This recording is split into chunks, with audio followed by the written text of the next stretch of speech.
Welcome to the channel, everybody. My name is Joseph, and I'm a remodeling contractor. Today, I want to talk about some of the renovations that I've done on my own house and give you a little background and some of the thought processes that went into these projects. Today, I'm going to show you just the main level. There's plenty here.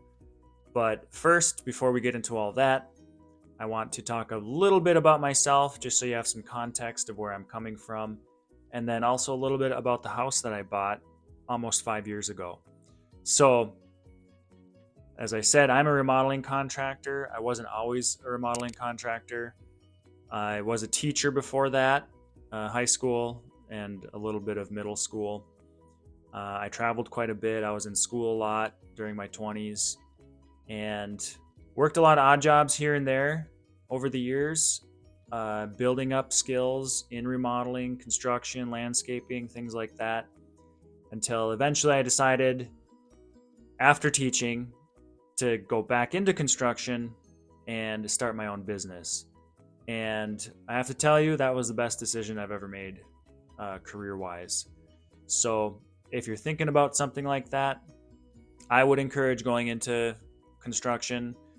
It's a very different picture. It's a very different beast from being an employee and relatively low wages to being self-employed and basically setting your own terms, bidding out projects, things like that. There's a learning curve, of course, but it's well worth it. I've been a remodeling contractor now for close to 5 years. And that time frame roughly coincides with how long I've had this house. So the house itself, part of which you can see behind me, is a little rambler. I live in the Twin Cities of Minnesota. And this house was built in 1948. And you'll see later in the video some of the details of it. But through the process of doing some of the renovations that I've done and had to pull permits for example, I learned from the building inspector that this house is like many of the other houses in my city here. And it's very likely that it used to be a barracks for World War II. So what happened, the Minneapolis-St. Paul International Airport has I think it's a guard base there, a military base. And there used to be a lot of houses to house soldiers during the war. And after the war, they've, instead of decommissioning them and demolishing them or whatever, they just transported the barracks and then built them into houses. So I have a basement here, and I'm guessing that they dug the basement and then set the barracks on top, if indeed that is what this house originally was. And according to his judgment, I believe it must have been. Today, it does not look like a barracks at all. And in fact, when I bought it, you would never have thought that this used to be used for housing soldiers. But it's a kind of a neat history behind the house. The official build date was 1948. So assuming it was a barracks, that's probably when they established it on the foundation. So I'll show you some of the main floor construction that I've done. Later, I'll show you the basement, and then I'll show you some of the outside exterior things that I've done. This time of year, we got snow on the ground, so you'll be able to see it, but not quite as well as in the summer. So what you see behind me is part of a build out that I did when I first moved in. I bought the house in early 2020, and as I closed, the whole pandemic, uncertainty, lockdowns and things was just getting into full swing. So what I had, and I was teaching at the time, this was my last year teaching as well, I basically had a free springtime dedicated to just working on renovations, fixing up the house, and getting it ready to move in, which I did a few months later. From that time, and this would have been late spring 2020, I still had the basement to finish, and I was still working on some of the upstairs or main level projects. But I'll show you around those. You can't see them now, obviously, but I'm looking around at all of my work here. Basically, over the last 4 or 5 years, I've just been slowly chipping away at all these different projects, switching things up, updating things, changing things around, especially on the outside. But at this point in the game, I have it to where I like it. I have it to where I want it. And unfortunately, I'm going to be moving soon. So I decided, hey, why don't I just share a lot of these ideas, get them out there, see if people like them, and see if you can find a way to apply it in your own home as well. So without rambling on too much longer, let's just get into looking at what I've done to the place. So as you can see, this is the corner that I'm recording from. But before I pan out and give you a greater view, this house on its footprint is only 540 square feet. The total square footage of finished space is about 750, but otherwise it's a little over 900 square feet total. So what you see here is the first build out that I worked on, and basically it's an interior pergola, stretches across to here. When I first bought the place, this was all one open room, trashy carpeting, and pretty closed off and dark. In fact, that staircase opening was not there. This was all sheetrock. The light was not there. And this opening was really small. So that gives you kind of a broad view.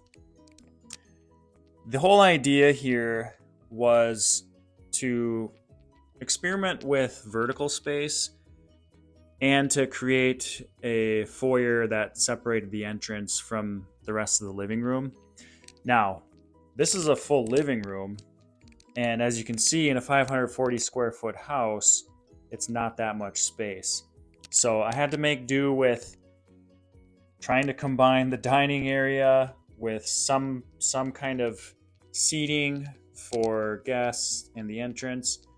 And really what I found is that most of the entertainment space I had to put downstairs. This is really just kind of a temporary seating area. It's good for visiting and things, but it's really not a lot of space. So focusing on the pergola, I have a slider door, barn door, for the main entrance. And then on this side, I built a closet because with a house this small, there's fairly limited storage space. Obviously, the ends of the pergola joists, I painted and decorated a little bit and did a little bit of decoration on at least this one support post. So these are just ideas for you. I burned these patterns into the wood, just experimenting with basically a tattoo pattern for my house. I stopped on this side. I didn't go much higher. Someday maybe I can finish that. But this was a place for plants, books obviously, and then this shelf is kind of a cantilevered design, I guess, and it's pretty solid, but it also gives you room underneath for seating and whatnot. The large patio door here was a part of a remodel from, I believe, just over 10 years ago. And there was a bay window. They took it out, put in this sliding door. But honestly, it's kind of a feature that is a waste of lighting and space because you can't use it. If you don't have this frost screen over it, people can see right into the house from the street. So I like the extra lighting, but it's also unusable basically. And the main entrance door is right here anyway. So here's another view. I put up string lights for the main lighting in the entrance. Otherwise, this room is very dark. When I got it, there's no ceiling lights. Like I said, that wall light was not installed. I put that in.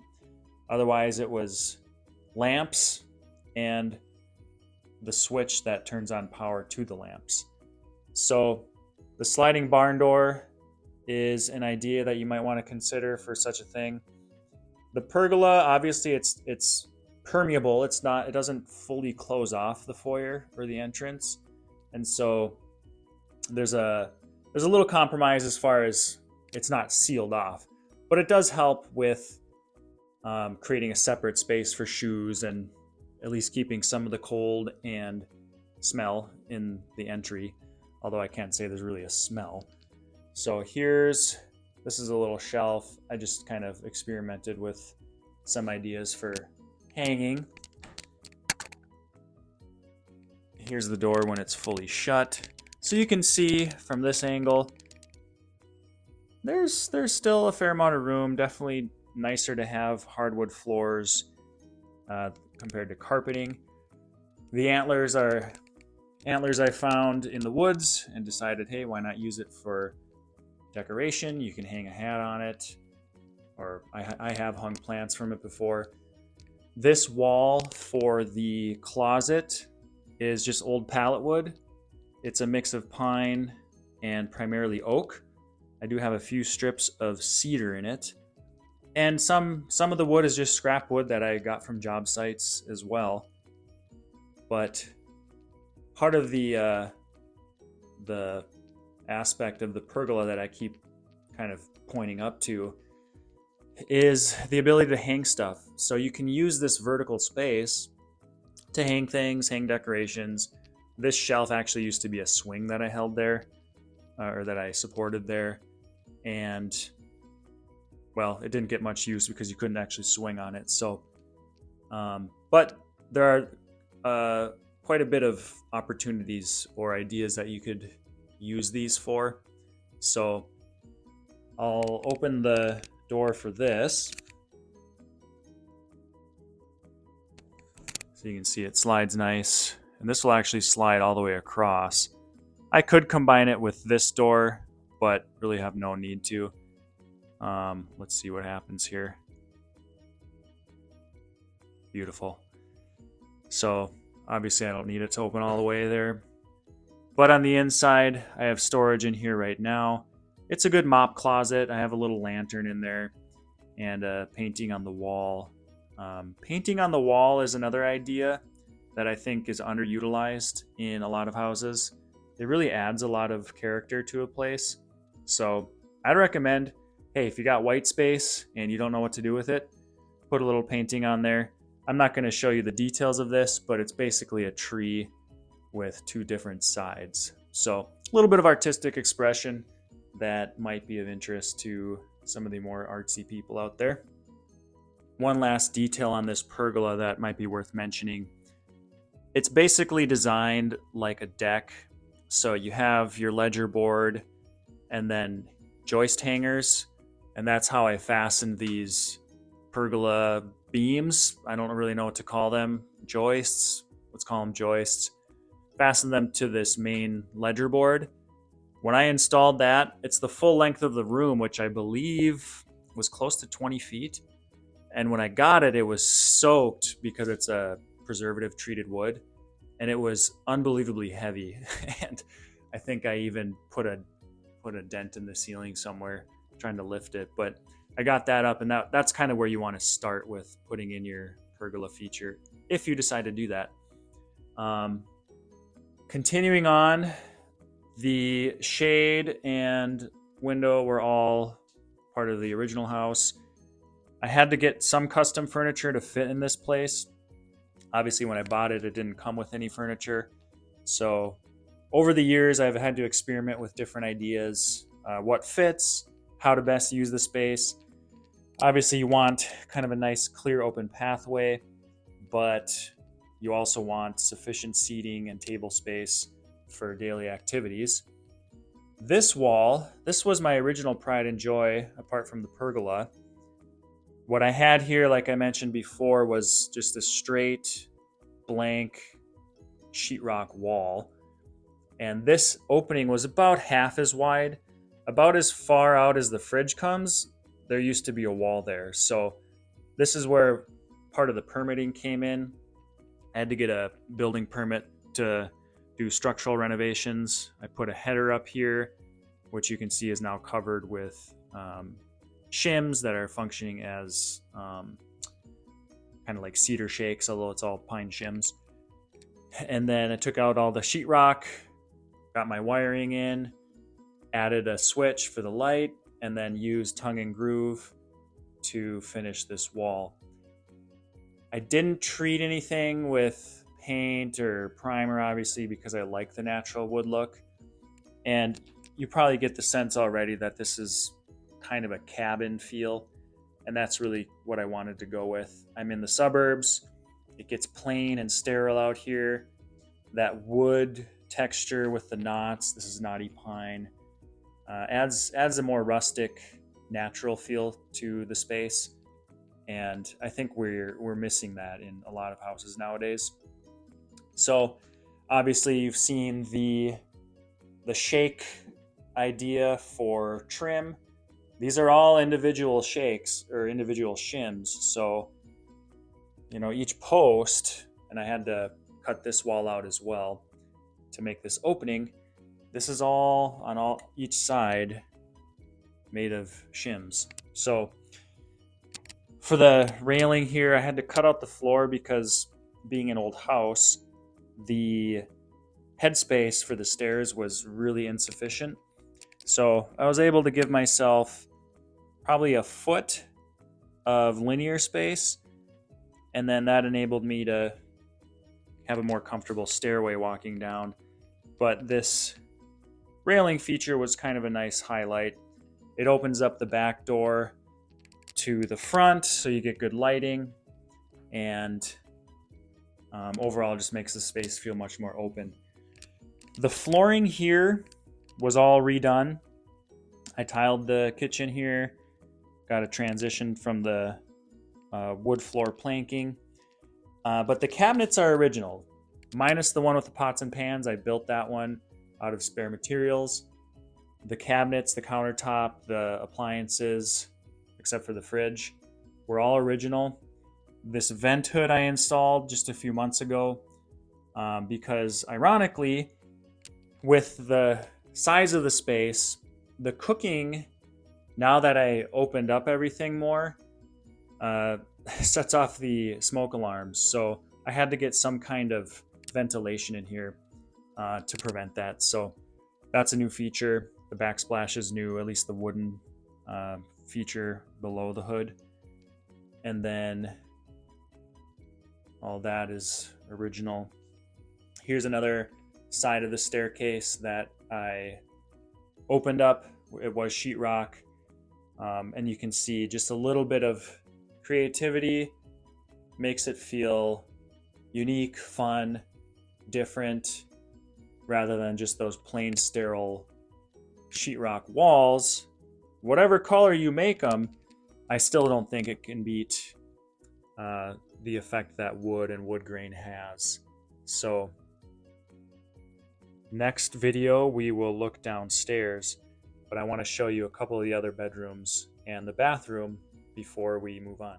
Before we move on to the bedrooms, here's a little closer look at the entrance. Same tile as the kitchen and actually the bathroom as well. So the similar design ties these different spaces together. Similar threshold as the one between the living room / dining room and the kitchen. And then here's the other side of that build out. Obviously I have plenty of space for hanging items and still carries the natural wood look. On this side, you saw in the closet, I had a similar kind of gate design and plenty of hooks and a little shelf to top it all off.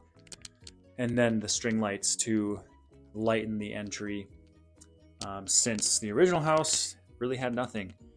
The colors of the doors also are an added feature. I liked the accent that they gave, and I think it really adds a lot, especially when you look across and you see the similar pattern tying these different things together. So I think from a design perspective, you want to be mindful of tying different spaces together, whether it's with similar textures, similar materials, or similar colors.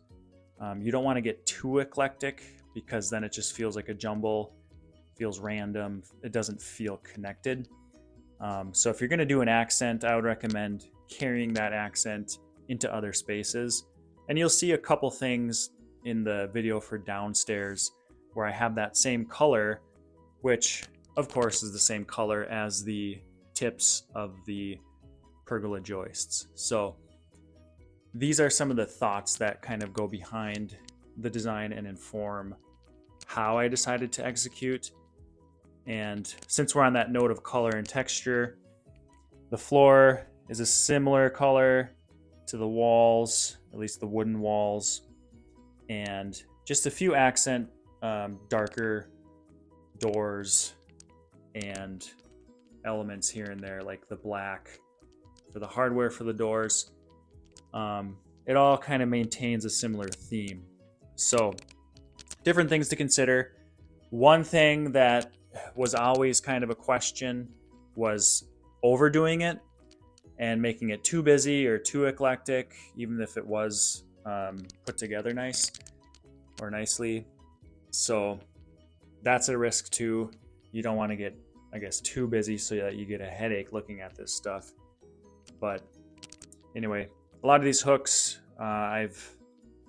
they're 2x4 bar hooks, and I find that they're great for hanging stuff, jackets, bags, whatever, and they kind of add a nice bold feature to some of these spaces. And moving on into the bathroom and bedroom space, this house was sold originally as a 3-bedroom, 1 bath, 1 full bath. A full bath, for those of you who don't know, is a tub and shower and toilet and sink. So it's the only bathroom space in the house. A fairly small bathroom, but it's also a very small house. And you can see the floor is the same tile, same transition as the other 2 spaces we looked at. So again, keeping that uniformity. Tile is more durable, probably the most durable and easiest to clean of all the surfaces. So I went with tile in all the wet and I guess waterborne spaces. So the toilet is original, the vanity is new, the shelving is new. The shower with the glass and tile is also original, so I didn't change any of that. I've cleaned it up, I've resealed the grout, I've put a new bead of caulking around the transition between the tub and tile.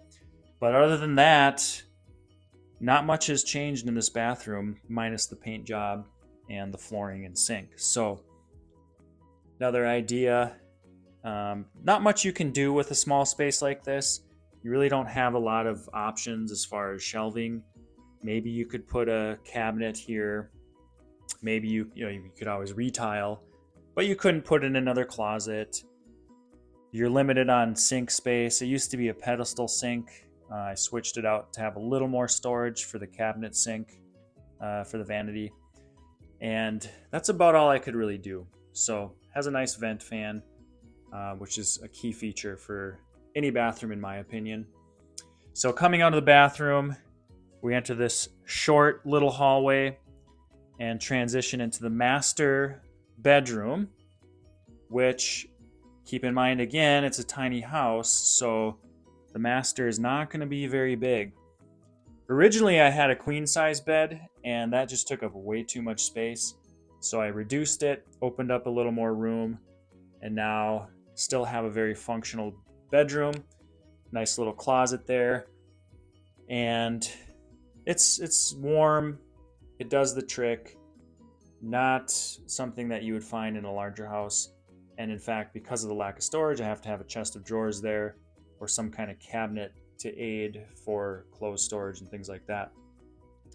So that bedroom is right next to this other bedroom, which currently functions as an office.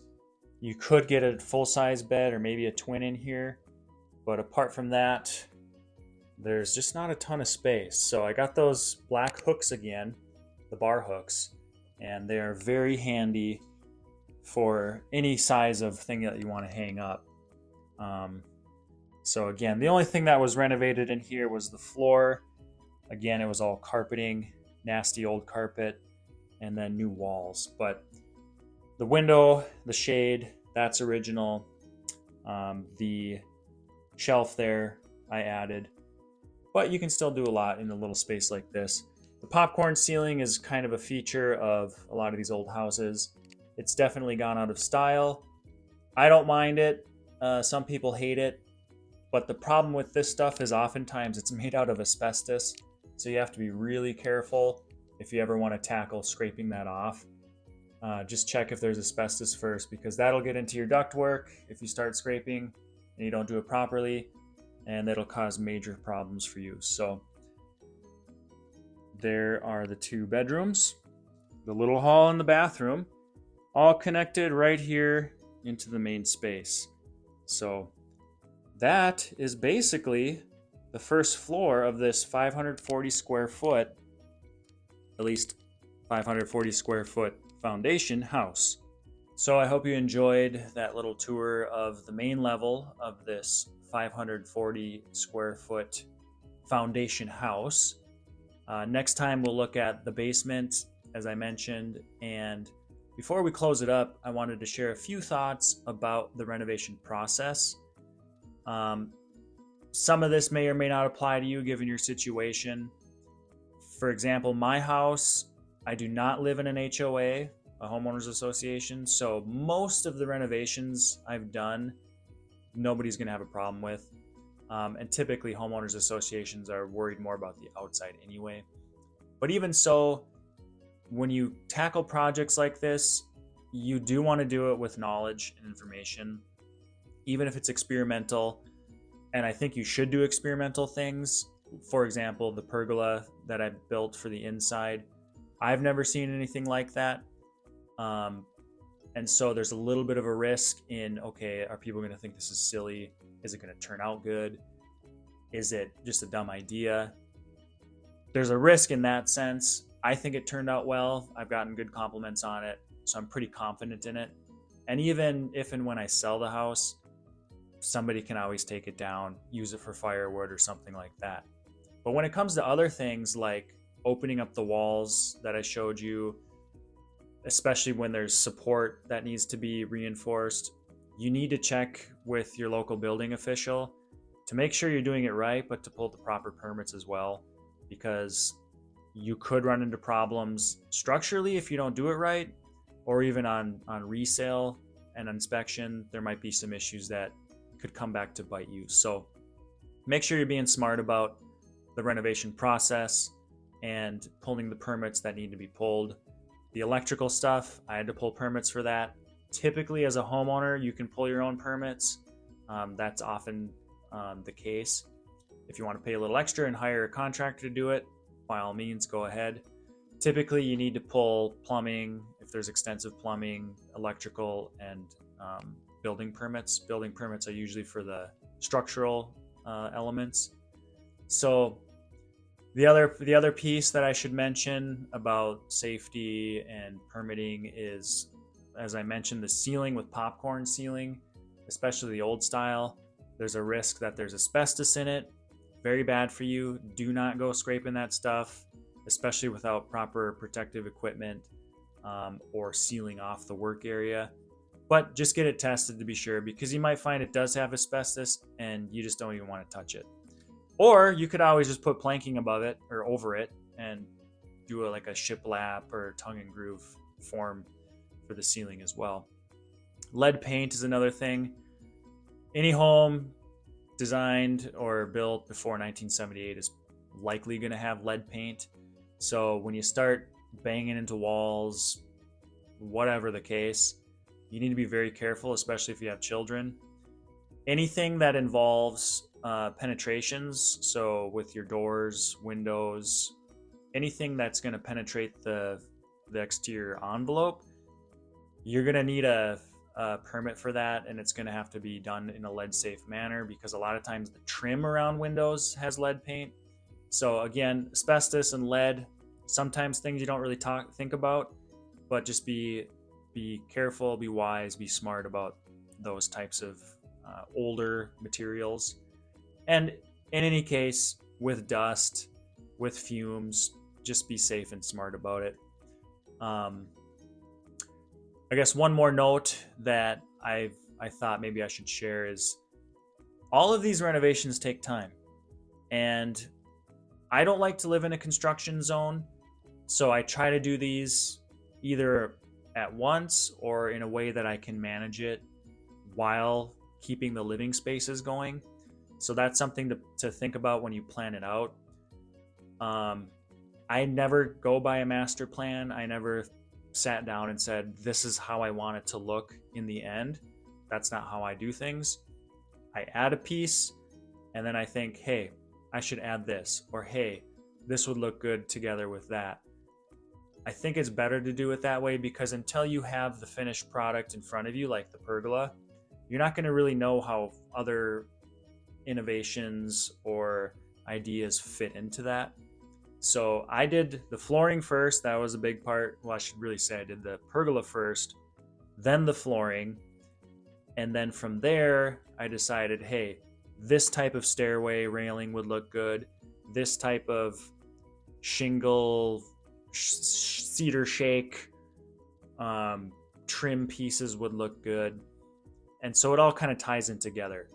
But you don't really know that until you take a few steps, step back, assess, reassess, and give yourself time to do it. After 4 years, I finally got this house to where I want it, inside and out, but it took 4 years and I'm a remodeling contractor. At the same time, I can do all the work myself. So if you're going to do it, make sure you have the budget for it if you're not going to do it yourself. I've put a lot of time and material money into this house. I didn't keep track of my labor or anything. And frankly, this is a hobby for me, so I don't even care. I just like doing it. So you'll see in future videos with the basement and the outside and some of the outbuildings I built. It's a pretty penny if you were going to hire it out. Let's just say that. So hopefully this gives you some good ideas, gives you some good things to think about caution-wise, but also maybe inspires you. And at the end of the day, if you got an idea, try it. If it's your house, you can always take it down. You can always fix it and redo it later. But at minimum, it's good practice, especially if you're kind of interested in this stuff but don't really know where to get started. Just start doing it, and you'll slowly build the skills and get better and better. And you'll be able to step back and say, hey, I did that. And that's a really good feeling. So hope you enjoyed this video, and I look forward to seeing you on the next one.